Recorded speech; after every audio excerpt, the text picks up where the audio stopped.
All right, Tom, small-sided, 7v7. We're going for about a 14-minute episode. We'll see how it goes. Might end up being a 9v9, make it 18, but we're week 2 of the World Cup, and let's kind of see where we're at. Absolutely. I mean, 2 great wins to get us started, right? We've advanced out of the group into the round of 32, bare minimum. So what'd you think of those 2 matches? 2 great results, but to me, only 2 great halves. So again, I'm a Tottenham Hotspur fan. I loved Pochettino as the coach. It is fun to see the U.S. counter-pressing and hunting in packs. But in the second half of both games, look, the first halves were so strong, they put the games away, which is unusual for the U.S. Love that. Paraguay gets a goal back when the energy slips in the second half, and suddenly the counter-pressing is slow. Second half of Australia came out trying to throw off the rhythm of the game. But I think if you're going to beat a better team in a knockout round, you have to be able to reimpose your rhythm. Put your foot on the ball, string 3 passes together, and play through the disruption and impose your rhythm.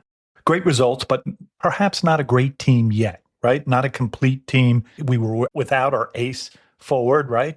Dominating down the left side for match number 2. But I think it showed this group that they're very good with Christian Pulisic, but they can get a result without him. So clinching, first place in 2 games, amazing. I don't think I would have called that. I would have thought that third match, the one against Turkey, a dark horse, in the pre-tournament, they're already out.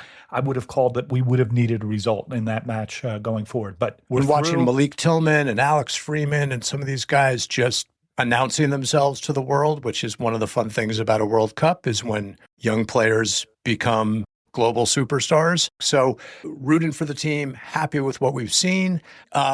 Just as importantly, the fans are showing out. Great atmosphere in Seattle. I mean, look, the fans everywhere have been great, but the U.S. fans in Seattle and L.A., no one was asking. Almost like they listened to our podcast on American Ultras, right? They brought their particular brand of ultra behavior, ultra positive, ultra loud, ultra patriotic to the matches. Great to see. No one was asking where the U.S. support is. Nice to see that narrative on the shelf, which gets us to narratives that have come out of this World Cup. I just saw an article last week where someone asked Pochettino, they said, hey, Argentina, Germany, Brazil, these have soccer history. The U.S. is basically a blank slate. Was it exciting for you to be a founder? And I guess for me, I want the $6 million a year coach of U.S. soccer to have enough respect for the country to say, I'm not a founder of soccer in the United States. I'm part of a long tradition. I'm proud to be building on it, but it's been here. But he didn't say that because Pochettino seems very invested in a different narrative. He wants to create this mythology, and it started before the World Cup. Look, if the U.S. doesn't win its first 2 games, what he'd been setting up was, who could have done more? I came to a country of soccer idiots with no history. The players don't know how to play. The fans don't know how to fan. I did the best I could. But now that they've gotten 2 good results, he's swanning around like, yes, you're welcome. I made a miracle. Tom, you and I remember the U.S. beating Colombia in '94. We remember 2002 when we beat Portugal and Mexico. And if the ref had called a goal line handball against Germany, that team might have made a semifinal. And that one involved Torsten Frings and Greg Berhalter, right? And what about 2009? Wait, just talk. We got to give it to Bob Bradley and the 2009 team going to Confederations Cup and beating Spain, the number 1 team in the world. Not Paraguay, not Australia, the number 1 team in the world. Right, one of the great teams of all time with those players. Absolutely. And the way they move that ball. Yeah, we love what the U.S. team is doing. We are excited for what the next few games could look like and how far this run could go. But come on. Don't act like we've never done this before. Don't act like we've never had a good coach before or played a beautiful kind of soccer against top countries. Let's just go back to the last World Cup, right? I mean, Greg Berhalter gets them out of the group. They lose the knockout game, but it was a young squad, right? They were building for 2026. And a lot of those players are there. It's not like Poch discovered them or sprinkled his magic dust, right? They evolved, they matured, and now they're grabbing the baton from 2022 and all those other teams before. So come on, let's And also, not and I say guess it's a blank slate. This is new history. He is the founder. I mean, what are we going to call him? Bullets? that's right. Maurizio's Bullets, Pochettino. And look, I'm sure there were guys on the team who were too comfortable and they did need to be shaken up. And I think the European-based guys needed a big name coach to make them sit up and listen and feel respected. I get all of that. But I think everyone was getting a little too comfortable. I don't know. The normal starters are starting. So rooting for Poch. It's the cast of characters that have been around for a while. There aren't any new real discoveries. There's some maturation going. I mean, Freeman has been not necessarily a revelation, but performing very, very well. We got to see what Freeze does in goal, right? With that, he hasn't been tested yet. Can he get it done in a big knockout match? We'll see. But look, the too long didn't read for this opening chunk is for Pochettino. You don't have to tell us how hard it is. You don't have to tell us what a miracle you're working. Just shut up and be a good coach because you are a good coach. Just do that. But yes, I love that narratives. the Spurs guy is saying that the Arsenal man doesn't have to. Thank you for that. We're talking about. What about some other narratives? Come on, let's move on to some others. That gets us to we're disrespecting our history when we act like we haven't had success before.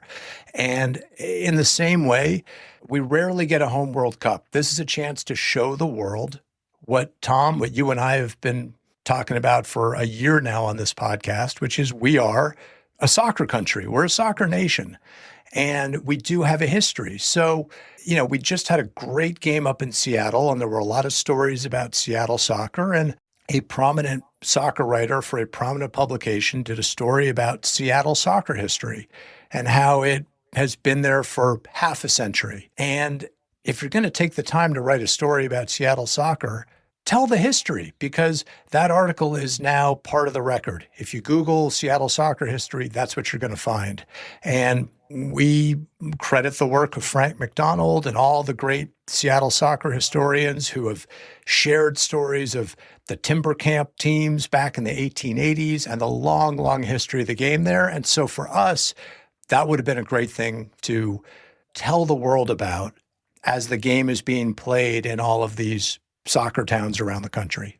Totally agree. And let me pivot a little bit. I mean, I wonder if somebody in the future is going to be able to search Juneteenth and U.S. national team, right? Because they did something significant on that anniversary. The last time the U.S. national team won 2 group games in a row was 1930. Back then, Juneteenth was an unofficial holiday, right? Celebrated in Black churches and Black communities. And to give the little bit of history here, right? It's June 19th, 1865. A Union general and about 2,000 troops, many of whom were Black, come into Galveston Bay, Texas, that great soccer state, yet to evolve into a great soccer state. But they announced to the more than 250,000 enslaved Black people there that they are now free by executive decree. And we like to make those connections, right? Those echoes from Juneteenth to the diversity of the team. We talked a lot before the World Cup about what it would take for the American public to get excited about this team. And part of it would depend on what the team did on the field. Would they earn respect with energy and pride and, winning? But we also talked about the players needing to show who they are, to tell a compelling story that average fans could connect with. And I think Juneteenth was an incredible example of that, as we had players, Alex Freeman, Chris Richards, Tyler Adams, you had the whole explicitly talking about what it meant to them to play on that day, to inspire young kids out there. That was amazing. As we look at what is one of the most diverse teams we've ever had, the fact that that diversity and their experiences are not subtext, they're text. That's what we talked about with the France team in '98, the German team in 2006. Look, when minority communities in the United States are being marginalized, targeted, legislated against, to have our national team reflect the kind of nation that most of us want to live in, that most of us believe in, that's really powerful. And just one little corollary there. I mean, we hear all the time that in particular, the African-American community is underrepresented in this pay-to-play model, right? It's not, an accessible game, which is true. The fact that our team, whether it's, through European connections or certain programs or just making it through the pyramid, it's amazing that, there's an over-representation on our national team of players of color. So all credit there. If you're interested in this, go check out Donald Wine, friend of the show's work. Black American Soccer History is American Soccer History is the theme. And if you're into the academic stuff, Dr. Jermaine Scott, who is down at Florida Atlantic University. He's been writing a lot about the African diaspora and soccer and politics in the United States. Go check him out. And what we're talking about is the larger narrative of the soft power of sport. We talked about it last week with the Knicks championship, that power of communal joy, the way it brings diverse people together in a shared experience. And, at a time when our government sneers at soft power, we dismantle USAID and scientific research and embracing foreign students in U.S. universities, all that stuff, that soft power stuff that gets laughed at because it's not alpha, masculine, kinetic. Sports remind us how powerful it actually is. And I think we need that communal joy in the United States, watch parties for these U.S. games, the fans up in Seattle, but even outside, the soft power of international fans coming to the U.S. and so far, for the most part, enjoying their visit. I've been feeling that from abroad here. I'm in London. I have yet to come to the United States. I'll be there in 10 days or so.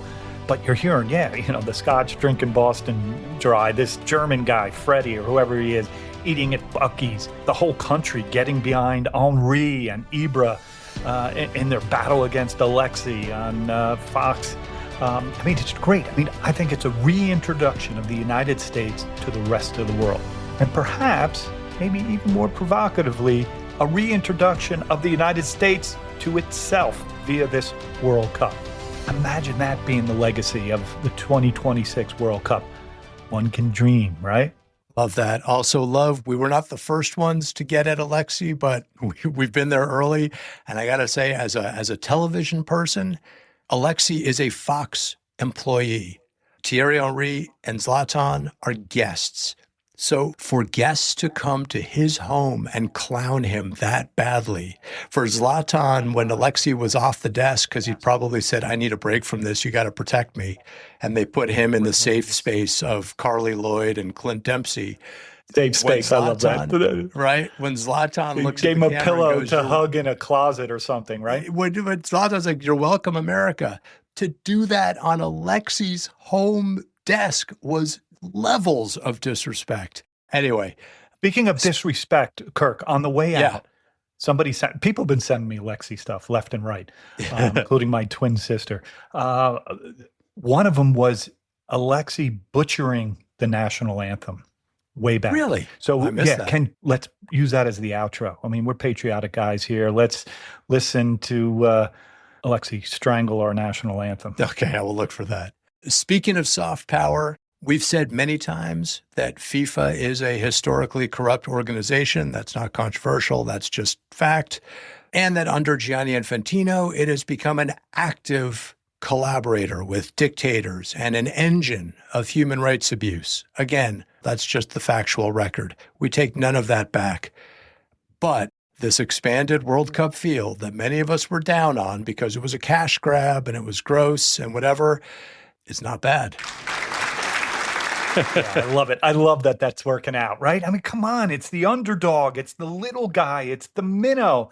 It's, to use that great quote from the FA official in the 1920s on FIFA, one vote, one country, magnifying the midgets. The midgets are doing all right. I know we can't use that word now. The small people, right? The small soccer nations are doing well. Back in the day, the World Cup used to be about the best countries in the world fighting it out to see whose football, whose soccer was the best, right? That's what it was.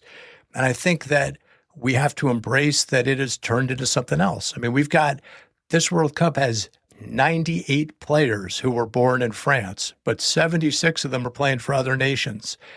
Everybody comes to play in the Premier League. It's not about, is Brazilian football superior to Italian football anymore? There's just too much cross-pollination, right? Exactly. I mean, this is one of the things we, trumpet these days, right? They come to Europe, they figure it out, they get better, they get paid more, and then they go back to their home nations and proudly represent them. I mean, David Goldblatt, the famous, football historian, has kept saying that European nations will continue to win because of the infrastructure, because of the money, because of the best competitions being in Europe. But I'm not so sure, right? I mean, I think a South American team will win this World Cup. That's my hot take right now. All right. And they'll be full of players who ply their trade in Europe, of course. So rather than see the World Cup as a best of the best concentrated competition anymore, because it's obviously not, it's more like Indiana high school basketball or the FA Cup, or as Princeton guys whose friends were on that team, it's the 16th seed in a March Madness bracket taken down or almost taken down in number one, as Run Princeton almost did to Georgetown. Kirill, back door, right? That's it. So rather than see some sulky Italians tromping around the field, I think it's been really fun to see a Curacao, a Cape Verde, smaller countries where the players are excited to put their nation on the map, right? They're putting their nation on the map. Where is that place? I mean, it's and just that's beautiful. it. I love Those stakes are higher, and the residual effects of that in growing the game are higher. So the intentions may have been more about the money, but got to give it to Infantino and FIFA on this one. The expansion has worked. Speaking of diluted fields, I mean, how did Turkey make this tournament? I mean, I actually think they're good. They're very good. They have like 70 shots and haven't scored a goal. They were in Spain's qualifying group. So I'm a little skeptical. It will be interesting to see how the U.S. lines up against them and what the result will be. We're recording this before that game, but I think if you go 0-3 in the group stage, you don't get the right to tell the world how to pronounce your country anymore, and it's Turkey. Yeah, there you go. All right. We'll be back next week with some more World Cup narrative breakdown. But for now, let's go back to 1994 and Alexi Lalas singing the national anthem. I'm Casey Kasem. Oh, say, can you see by the dawn's early light what so proudly we hailed at the twilight's last gleaming, whose broad stripes and bright stars through the perilous fight, oh, the ramparts we watched were so gallantly streaming. Oh, say does that star-spangled banner yet wave? Oh, the land of the free and the home of the brave.